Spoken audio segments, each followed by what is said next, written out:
everyone, welcome back to the channel. Today's video I'll be taking you through my daily supplementation routine, and I'll be grouping them into things that are essential, at least in my opinion, things that I think that everyone who is active, which we should all be, should be taking.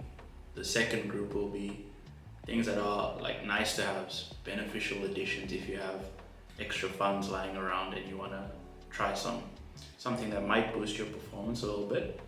And then the last category will be experimental supplements, or things that I've been taking but aren't really backed by loads of data, but that could, in future,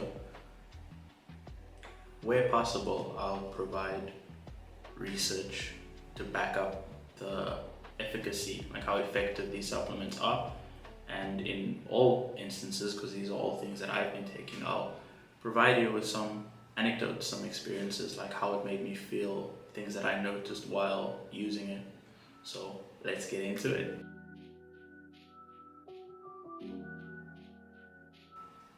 So for the first group, essential things that I believe everyone should be taking. The first is a multivitamin. Okay, this one here is my favorite, Optimin. The reason is that the percent of your recommended daily intake, it's pretty high. Like for some it's like 893%, 6,250%. Now, we all know that anything that's above what your body needs, you'll just excrete. So that's fine, but rather safe than sorry. I think these should be seen as like an insurance policy, to fill any nutritional gaps that you might have in your diet. I don't think we really need to mention the studies that back these. It's vitamins and minerals, it's things that we do all need. Interesting thing that happened to me is I've been taking vitamins since way back when. Recently, it was about a month or two ago, ended up going to the doctor, was feeling a bit down, no energy. They did a vitamin test to check the levels in my blood.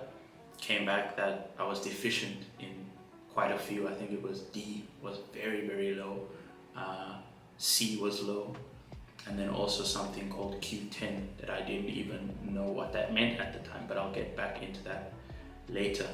And that goes to show that even with taking a strong multivitamin and getting nutrients from our diet, you could still be lacking. So it's always something to keep the pulse on, keep your finger on the pulse of how your vitamin levels are doing.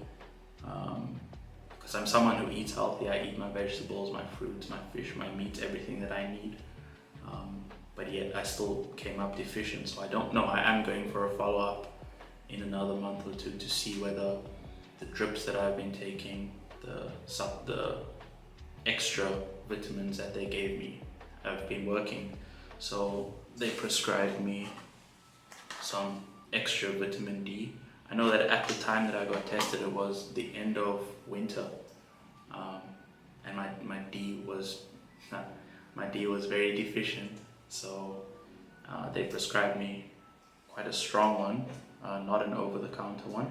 And then also this Q10 that I didn't know about until I had the test done, and they said I was deficient in it. So Q10 is something that's important for heart health. That's the main thing. So it was very interesting. I wasn't even aware. It's got a longer name.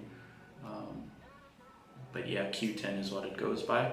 So the first essential, multivitamin. The second essential thing that I recommend everyone takes, not recommend, I'm not a doctor, but I feel everyone should take, is whey protein. So this is obviously one of the most researched supplements out there, supporting muscle repair, growth, all those good things.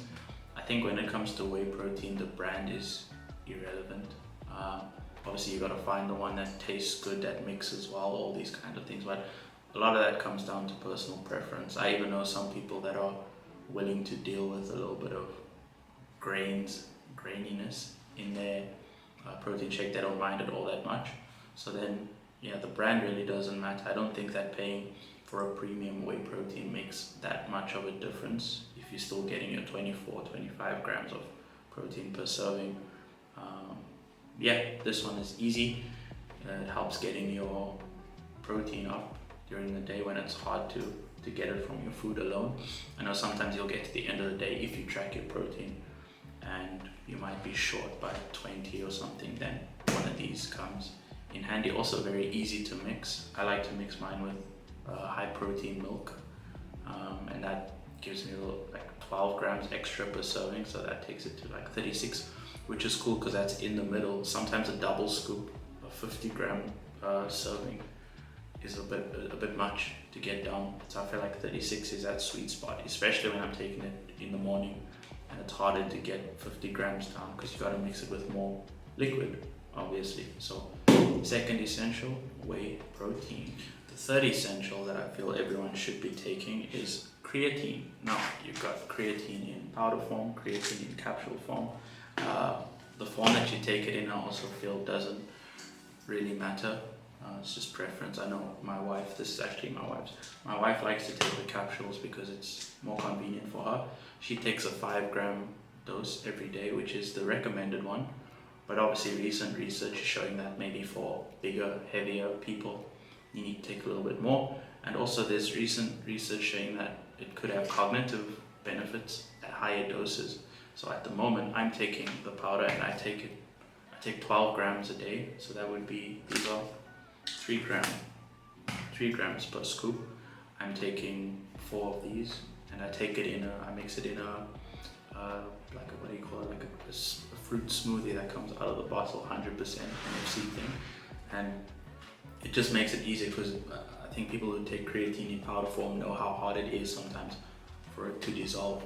And when it comes to that, I think the slightly more expensive brands might be easier to mix than the cheaper brands. I've personally found that in my experience. So creatine, obviously the performance benefits, enhancing strength, power, and now recently they're saying it might even support cognitive function.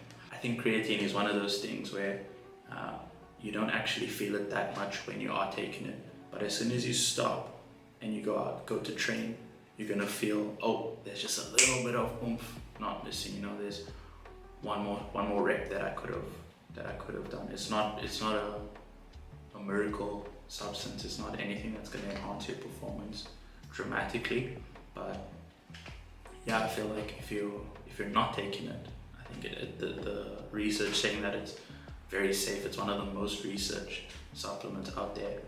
I think you should be taking it if you're anyone that's active. The next supplement that I think should be considered essential is omega-3 fish oils. Now, this supplement is probably one of those where some people would consider it essential, like myself, and others will be like, it's not really necessary, it's extra. That's fine. I know many other people who would consider different supplements to be essential and would include that on their list of essentials, magnesium, what have you. But for me, this one is very important. I think I noticed the difference the most in my joints. I don't know if that's placebo effect or if it actually helps, but on the bottle it will say for joint health, even for heart, your organs.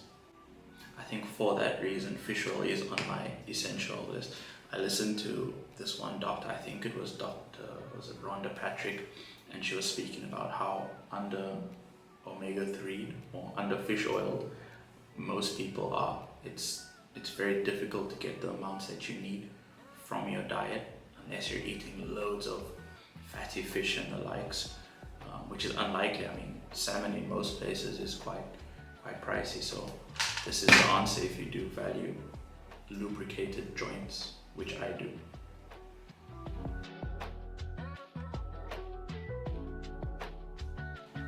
Now the next group of supplements are those things that are beneficial additions. They're nice to have, but I wouldn't consider them essential by any means. So it's things that if you do have a little bit of extra cash lying around, you could try these and but I mean, they make things a little bit more convenient. So on this list, my first thing is clear whey protein. This one is from my protein. I know there are other brands that make it. Again, not essential at all. The reason I like this is that if I get to the end of the day and I need to get some extra protein in, sometimes at night I'm not really in the mood to have a milky, heavy protein shake, and yeah, you do have enough of those sometimes. So that's where this one comes in. It's quite light. You just mix it with water and it turns into more of like a little, not a juice, but it's just a lighter, fruity little drink. This obviously not much different in benefits compared to regular whey. It's just a personal preference. I do know that these are a little bit more expensive, which is why they're not on the essential list.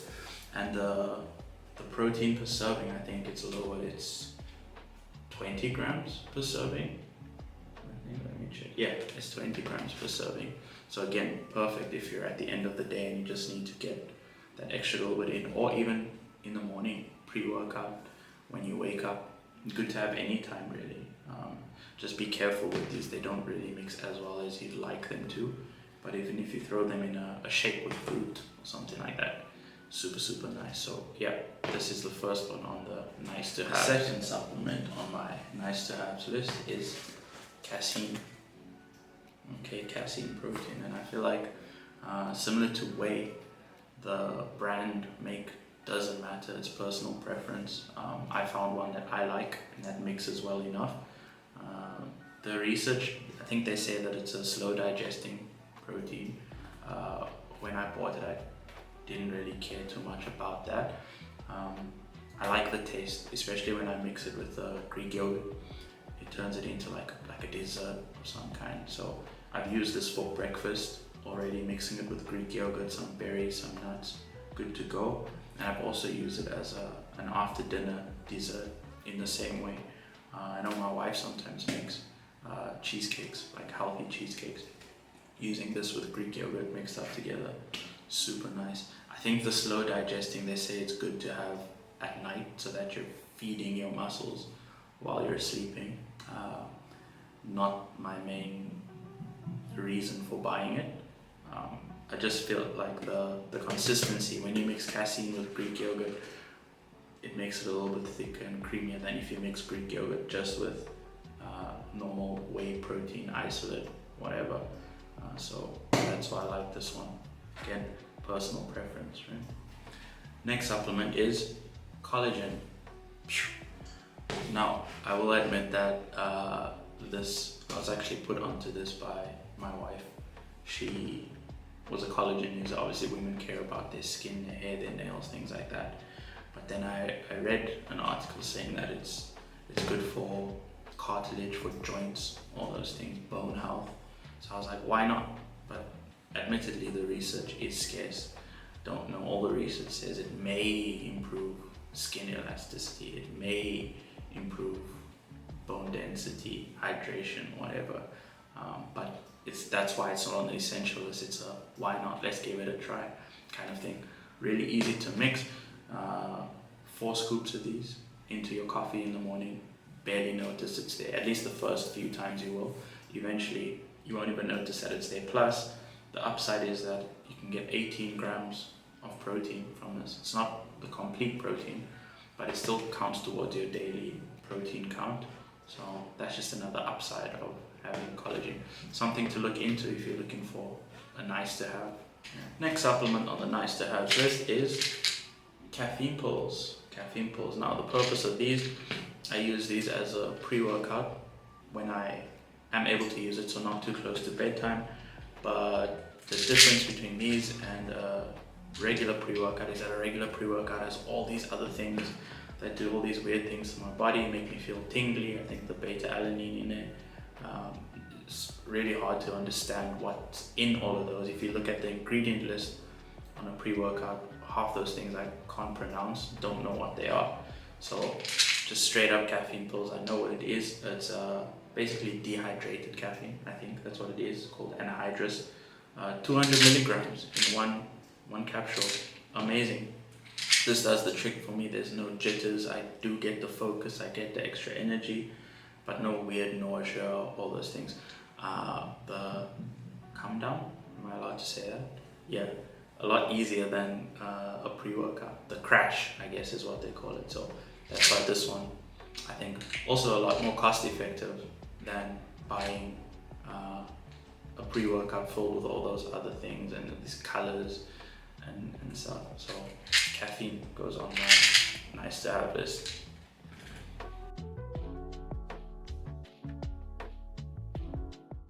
The last category of supplements that I'm going to go into is experimental supplements. So these are supplements where the research is still unclear or emerging, and the effects can vary between individuals. Of course, taking these, there's greater risk to some extent because less is known about the effects, but being somebody that's passionate about these things, I'm sometimes curious as well.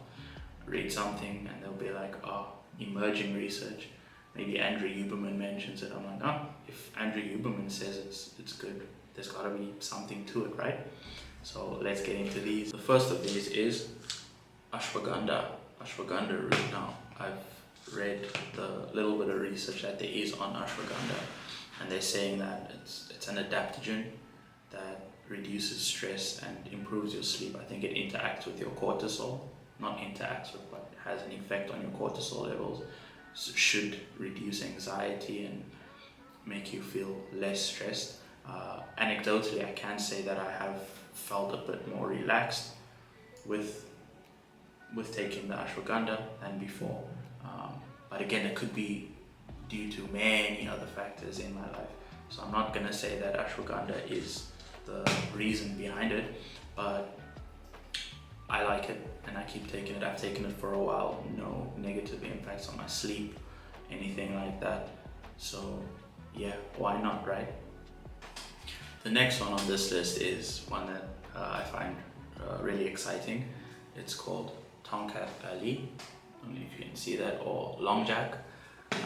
This one, the effects, they're saying that it may support testosterone levels, reduce your stress, and all the things that come along with testosterone levels that are healthy. So male fertility, body composition. But again, the research in all these areas is very limited. The first time I took this, I'll never forget it. I took it on a weekend in case there were any adverse effects, and I couldn't go to work. I remember I felt just like this buzz of energy. It did wear off after about 20 to 30 minutes, but the first time I took it was also the most intense that I felt it. It's almost like your body gets used to it. From what I've seen from anecdotes from other people, they experience the same thing, and some people even recommend cycling it on and off so that your body doesn't get a tolerance for the effects of it. But yeah, Tongkat, I've heard, I think it was a few notable people in the fitness industry speak about this, and again, my curiosity led me to use it. Been using it for about 6 months now. No adverse effects, but honestly, can't say that I've felt any effects, any benefits of taking it, other than that initial energy boost and maybe just that feeling of like, which I guess does come along with maybe a little bit of testosterone increase, but again, nothing too crazy and nothing that lasts. I'm still taking it in a different form. I'll get to that next. But yeah, it felt like that initial feeling, was never able to get that again. So Tongkat Ali. The next one is Fadogia Agrestis. Now this one is Fadogia and Tongkat Ali together. So you take one capsule and you apparently get both in a good dosage as well. Fadogia is similar to Tongkat Ali, whereas there's limited human research on its efficacy and its safety and all of that, but it's been used traditionally in the same way that Ashwagandha and Tongkat have been by ancient Asian or African populations, well before modern medicine. So Fadogia, they say that it's been used to enhance libido and testosterone. Again, just experimenting, very curious about all these things. Sometimes I'm at a why not place, just curious, let's see. I guess that's cool.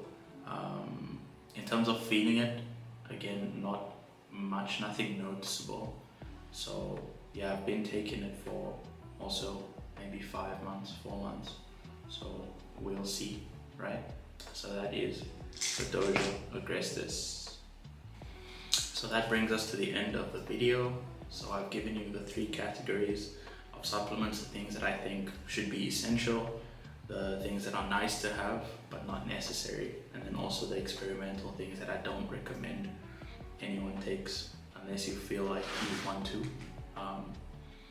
Again, the importance of your individual needs and consulting your doctor, your healthcare professional before starting any supplement can't be understated, can't say it enough.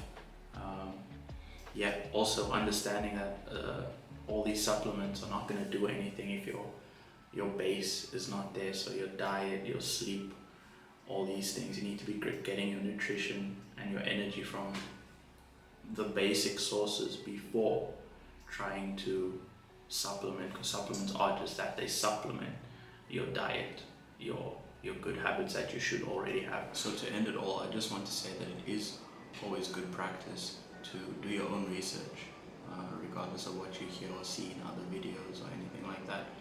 Just do your own research. I mean, in the time that I was editing this video, new research would have come out on especially the experimental supplements that I've been taking, and I know creatine as well. There's a lot more coming out rapidly with regards to like brain health and neurocognitive benefits, brain protective benefits, all of these things. So do your own research. I can't stress that enough. Don't take what I or anyone else says for fact without doing your own research. I've done that, and that's why I feel comfortable sharing all of this. And then lastly, share. Feel free to share down below anything that you've been taking. Do you have any personal experiences or anything that you want to get my advice or opinions on? Thanks for watching. Appreciate your support, and see you next time.